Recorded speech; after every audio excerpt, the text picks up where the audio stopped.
강릉고등학교가 청룡기 전국 고교야구 선수권대회 결승에 올랐습니다. 결승전이 열리고 있는 서울 목동 야구장에서 경기 상황을 생중계합니다. 적자에 시달렸던 정선군립병원이 민간 위탁 계약을 해지하고 활성화 방안을 찾고 있습니다. 정부의 지역 책임 의료기관 지정에 사활을 걸고 있습니다. 강원도가 도내 바닷가를 잇는 자동차길 조성 사업을 추진하고 있습니다. 내년 초까지 기본 조사 용역을 마치고 사업을 추진할 계획입니다. 방학 기간에 문을 닫는 학교 도서관이 많습니다. 방학 중에 도서관 담당 직원 인건비가 지원되지 않아 운영이 어렵기 때문입니다. 시청자 여러분 안녕하십니까? 뉴스데스크 강원입니다. 오늘 첫 소식은 야구장에서 전해드리겠습니다. 강릉고등학교 야구팀이 청룡기 전국 고교 야구 선수권대회 결승에 진출해 첫 우승을 노리고 있습니다. 결승전이 열리고 있는 서울 목동 야구장에 저희 MBC 강원 영동 취재팀이 나가 있습니다. 조규환 기자, 지금 경기가 어떻게 진행되고 있나요? 네, 서울 목동 야구장에 나와 있습니다. 밤이 깊어가고 있지만 이곳 목동 야구장은 두 학교의 응원 열기가 아주 대단합니다. 8회가 진행되고 있는 현재 강릉고등학교가 유신고등학교에 7대 0으로 뒤지고 있습니다. 강릉고는 전통의 강호인 수원 유신고를 맞아 1회 초부터 선취점의 기회를 잡았습니다. 1회 초 상대 수비의 실책을 틈타 1사 1-2루의 기회를 맞았는데요. 하지만 중심 타선이 범타에 그치면서 점수를 얻지는 못했습니다. 반면 유신고는 강한 투수력을 바탕으로 초반부터 강릉고를 밀어붙였습니다. 강릉고는 1회 말 연속 안타를 맞고 실책을 범하면서 선취점을 내준 뒤 무려 4점을 연이어 실점했습니다. 이후 유신고가 3회와 5회 추가점을 내면서 강릉고는 경기를 좀처럼 풀어나가지 못하고 있습니다. 예선전과 준결승전에서 막강한 공격력을 보인 강릉고의 타자들은 유신고의 투수진과 호수비에 막혀 있습니다. 강릉고는 에이스 김진욱 선수가 준결승전에서 많은 투구를 하면서 투구수 제한 규정 때문에 경기에 나서지 못한 게 아쉬움을 주고 있습니다. 강릉고는 12년 전인 지난 2007년 같은 대회에서 결승에 올랐지만 경남고에게 0대5로 지면서 준우승을 차지했습니다. 오늘 목동 야구장에 강릉고 동문과 시민 1,500여 명이 찾아와 창단 44년 만에 첫 우승에 도전하는 강릉고 야구팀을 응원하고 있습니다. 지금까지 목동 야구장에서 MBC 뉴스 조규환입니다.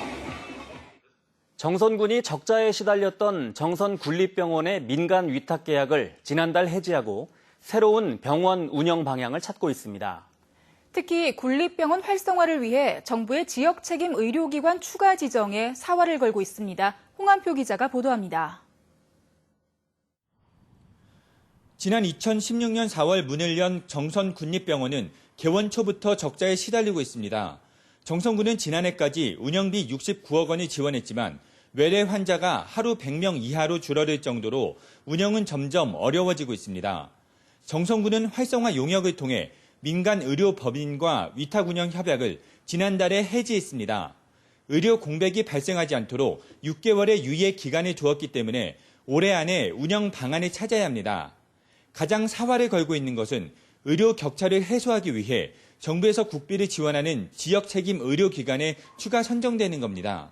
17개 권역에 육성할 방침인 지역 책임 의료기관은 의료 인력도 권역별로 순환 근무해 양질의 의료 서비스 제공이 가능합니다. 또 신속하게 닥터 헬기든 앰뷸런스든 해서 이제 관내 거점병원으로 이동해서 이렇게 치료를 받을 수 있도록 하는 그 시스템을 좀 갖추고 강원랜드와 응급의료 체계를 구축하는 방안도 협의하고 있습니다. 강원랜드 방문객들이라든가 직원들, 특히 우리 지역 주민들이 1차 진단을 잘 받아서 외부 나가는 그런 불필요한 그 시간들을 좀 절약할 수도 있고. 정선군은 지역 책임 의료기관 선정을 위해 입원 환자를 위한 병동을 확충할 계획입니다. 정선군은 기존에 리모델링 하려는 건물을 모두 헐어내고 이 자리에 새로운 병원 건물을 지을 계획입니다. MBC 뉴스 홍한표입니다. 삼척시가 정부 지원을 받아 수소 충전소를 추가 건립합니다. 삼척시는 오분동에 들어설 강원도 1호 수소 충전소를 올해 착공하는 데 이어 교동에 하루 1톤 충전이 가능한 수소버스 충전소를 추가로 건립할 계획입니다. 강원도 1호 수소 충전소엔 국비 15억 원과 도비 15억 원을 합쳐 30억 원, 수소버스 충전소엔 국비 42억 원과 도비 3억 원, 시비 15억 원을 합쳐 모두 60억 원이 투자됩니다. 삼척시는 2개의 수소 충전소를 각각 올해와 내년에 착공할 계획입니다. 지난 5월 이후 강릉 지역에서 65세 이상 고령 운전자 165명이 면허증을 반납했습니다. 강릉시는 지난 5월부터 2천만 원의 예산을 들여 운전면허증을 반납하는 고령 운전자에게 10만 원 상당의 전통시장 상품권을 제공해 지금까지 모두 165명이 자진 반납했다고 밝혔습니다. 강릉시는 추가 예산을 확보해 고령 운전자의 면허증 반납을 계속 유도할 계획입니다. 동해안 탐방로인 해파랑길에 이어 도내 바닷가를 연결하는 자동차길도 만들어질 전망입니다. 강원도는 오는 11월 추진협의체를 만들고 내년 초까지 기본조사 용역을 마무리할 계획입니다. 이용철 기자가 보도합니다. 해안 철책선과 해변을 따라 달리다 보면 도로 끝 막다른 곳에 다다릅니다. 관광객들로 붐비는 여름 해변과는 달리 인적이 드물고 썰렁합니다. 이곳에서 손양면 동호해변까지 3.1km 해안도로가 단절돼 있습니다. 이곳처럼 해안도로가 끊긴 곳은 삼척과 고성, 속초 등 도내 5곳 15.6km에 달합니다. 강원도가 강원도형 관광도로와 체류형 관광 루트를 만들기 위해 동해안 바닷가 자동차길을 조성합니다. 이달부터 내년 2월까지 1억 8천만 원을 들여 기본 조사 용역을 시작했습니다. 주변의 관광지하고 연계해서 강원도 관광이 발전할 수 있는 계기를 시군과 같이 협의해서 가려고자 하는 취지에서 시작했습니다. 용역을 맡은 강원연구원은 도내 해안도로 전 구간을 조사해 관광 명소와 경관이 뛰어난 바닷가를 연결하거나 새로운 노선을 제안할 계획입니다. 해안도로 중에서 단절된 구간이 어디 있는지 이거 연결시켜야 되는 부분이 있고요. 오션뷰 부분이나 그다음에 이런 관광 루트를 어떻게 조성할 것이냐라는 부분이 있습니다. 바닷가 자동차길 조성에 필요한 예산 확보와 군부대 협의, 환경 보전 문제는 강원도와 동해안 지자체가 함께 노력해야 할 과제로 제시됐습니다. MBC 뉴스 이용철입니다. 다음 주부터 시작될 여름방학 동안 아이들이 안전하게 시간을 보내고 또 책을 읽을 수 있는 곳이 바로 학교 도서관입니다. 이 때문에 학교 도서관에 대한 수요가 커지고 있지만 방학 때 문을 닫는 곳이 더 많습니다. 왜 그런지 허주희 기자가 취재했습니다. 초등학교 안에 있는 도서관입니다. 방학을 앞둔 수업 시간, 학교 도서관을 찾은 6학년 학생들이 독서에 집중하고 있습니다. 이 도서관에는 18,000권 정도의 다양한 책들이 갖춰져 있습니다. 학기 중에는 아이들이 자유롭게 학교 도서관을 이용하고 있습니다.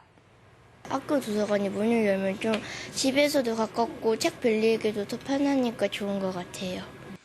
이렇게 학교 도서관을 이용하는 학생들은 늘고 있지만 방학 때 문을 닫는 곳이 많습니다. 지난해 여름방학 동안 문을 연 학교 도서관은 도내 전체 초, 중, 고등학교의 37%, 10곳 중 4곳이 문을 닫은 셈입니다. 방학 때 학교 도서관이 문을 닫는 이유는 사서 직종 문제와 인건비 문제가 얽혀 있기 때문입니다.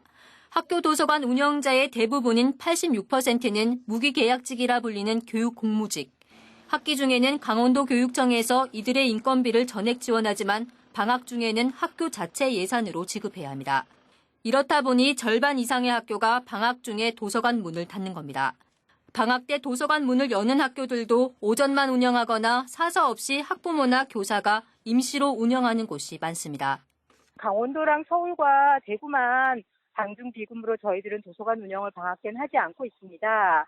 그래서 방학 때는 임금이 없고 강원도 교육청은 인건비로만 연간 100억 원을 지원하는 상황이어서 한꺼번에 예산을 늘리기 힘들다고 밝혔습니다. 내년부터는 여름방학이나 겨울방학 중에 선택해서 인력 배치를 할 수 있도록 그런 예산 확보를 위해서 노력하겠습니다.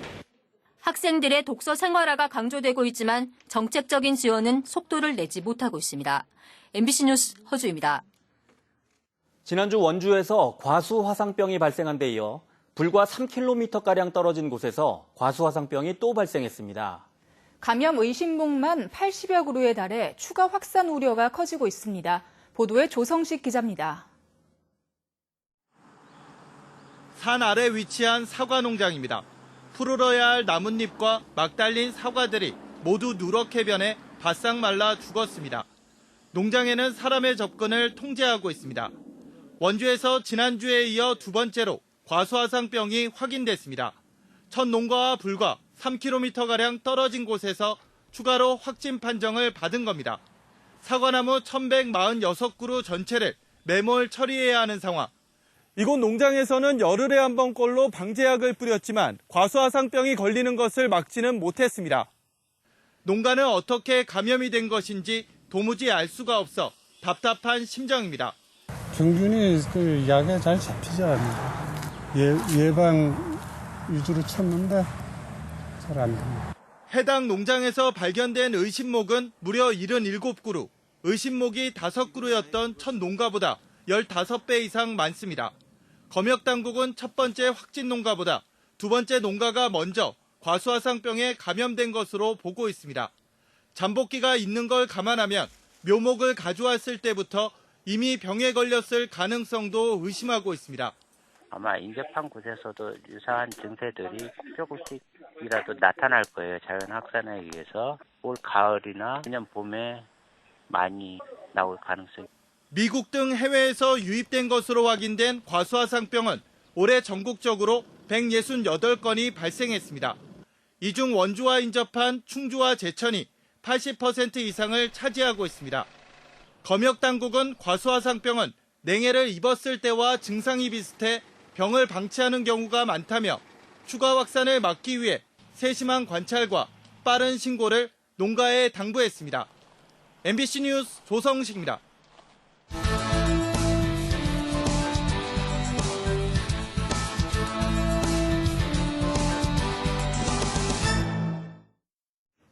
동해시가 추진하는 삼화유원지 개발사업 계획이 일부 바뀔 예정입니다. 무릉계곡 일대 관광 활성화를 위해 삼화유원지 개발을 추진하는 동해시는 종전에 계획했던 파크골프장과 건강체험 전시관 조성 등을 제외하고 알파인 코스터와 루지, 짚라인 등의 유희시설을 설치하는 쪽으로 검토하고 있습니다. 조성 계획을 변경하면 사업비는 145억 원으로 늘어나며 공사는 내년 5월에 시작할 예정입니다. 제15대 강릉문화원장에 최돈설 현 문화원장이 당선됐습니다. 오늘 치러진 선거에서 최돈설 현 문화원장이 60표를 얻어 38표를 얻은 정항교 후보를 누르고 당선됐습니다. 최돈설 강릉문화원장은 강릉시 자치행정국장과 강릉중앙고 총동창회장 등을 지냈으며 임기는 4년입니다. 정선군 고한읍에 있는 정암사 수만호탑의 국보 승격 여부가 올해 안에 판가름 날 전망입니다. 정선군에 따르면 문화재청에 국보 승격을 신청한 수만호탑은 다음 달에 현장 실사가 진행되고 최종 결과는 11월에 발표될 예정입니다. 정선군은 보물 제410호인 정선 수만호탑의 국보 지정을 위해 그동안 학술 심포지엄과 정밀 발굴 조사, 학술 자료집 발간 등 문화재 가치를 알리는 데 노력했습니다. 지난 20년간 불법 시설로 방치되어 온 강릉시 주문진항 좌판 시설이 오는 9월 말까지 새로 단장될 예정입니다. 강릉시는 지난해 주문진항 좌판 상인들과 현대화사업 협상을 마무리한 이후 올해 20억 원의 예산을 확보해 최근 좌판 시설을 철거했습니다. 또 이달부터 수족관 설치 등 현대화 사업을 착공해 오는 9월 말까지 공사를 마무리할 계획입니다. 감사원이 태백시가 자동차 경주장의 등록 사업자를 변경하는 과정에서 사전 통지와 의견 제출 등의 절차를 거치지 않았다고 지적했습니다. 감사원은 지난 2015년 12월 자동차 경주장을 운영하는 체육시설업의 사업자를 변경 등록하는 과정에서 기존 사업자에게 내용을 통지하고 의견 제출의 기회를 줘야 했지만 그런 절차 없이 사업자를 변경 등록했다며 주의 처분을 내렸습니다. 뉴스를 마칩니다. 고맙습니다.